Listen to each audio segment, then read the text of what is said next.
her life is just like one series of, backpacking across Europe, if you will. I mean, just to put it like that. But, with forming the Pretenders and being able to put together a group that was probably ahead of its time, even though she ended up having to reform the group in several stages because James Honeyman-Scott and Pete Farrington both died of drug overdoses within a year of each other.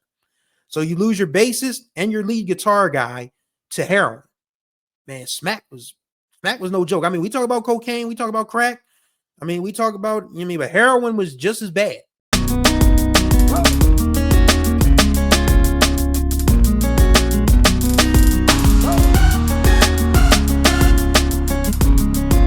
On everybody, you're right on time for another ride on the Groove Line with your host Chris Stevens. Hopefully you all are doing well out there. Hopefully your Monday's off to a good start, and we're not going to waste too much of your time, so we're going to get right into the music. Hopefully your Monday is going well, and I want to give you guys a quick little forewarning. This entire week is 1980 week. I don't know why. I just looked at the songs I wanted to talk about, the album I wanted to talk about, and it all said 1980.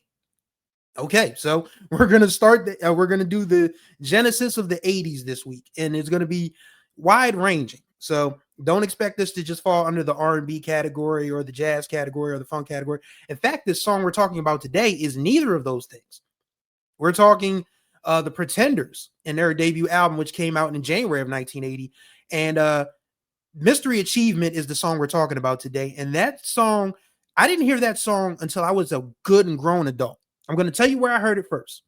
You guys may remember a show on HBO called The Deuce. This is a David Simon and George Pelecanos in their glorious form of writing shows that are, that have a message, but have a time period, a defined thing. You can tell a Simon Pelecanos collaboration from a mile away. I mean, it's The Wire, and The Deuce is no different. The Deuce was a short-lived. It was a series that delved into the sex trade and porn in New York City from 1971, 72 to about 84, 85. Because, of course, the first season was 71, 72.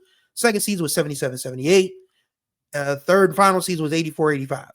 And the second season closes out with the girls in the sex trade kind of like distancing themselves from that, because what's interesting about The Deuce, and I don't mean to go off on a TV spiel, but this is important to the song we're talking about. The sex trade in the 70s was interesting because it was super lawless. I mean, before the internet, you would have people going to theaters for porno movies, and there would become a thing now where the girls who were working girls on the street now found themselves in front of cameras, and then once they found out that this stuff kind of lasts in perpetuity more than being on the street does, they kind of sort of said, we got to get out of this game. We got to find something else to do with our lives. And the last episode of season 2 is called Inside the Pretend. And this is Dominique Fishback in her most awesome actress state. And she's talking to Larry Brown, her pimp. And she's like, whore is a role. So is a pimp. And once I found out you're playing a role, you let me inside to pretend. So you're not really who you say you are. And that was like a deep statement that made Larry give up pimping and go into acting full time. And of course, Dominique, whose character Darlene, ends up becoming a nurse. So that song is playing.